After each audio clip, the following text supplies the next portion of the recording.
Вот улица Кулиева, вот шлагбаум, не доезжая до Льва Толстого. Здесь вот сегодня вот утром 8 часов. Уже мы 30 минут стоим.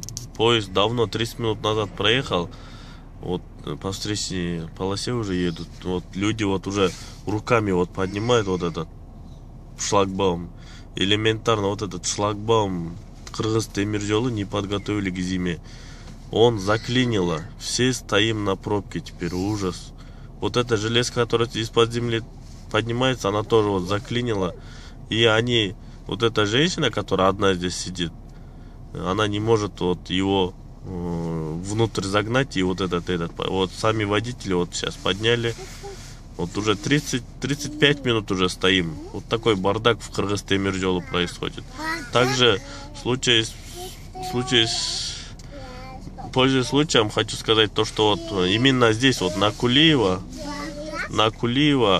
когда вот снег вот шел на днях, лед замерзает.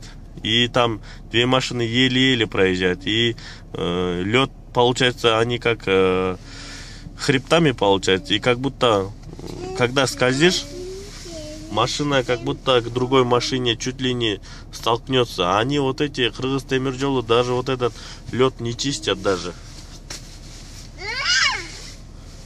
Вот, прошу обратить внимание правительства на такие вот проблемы. Вот, все еще стоим.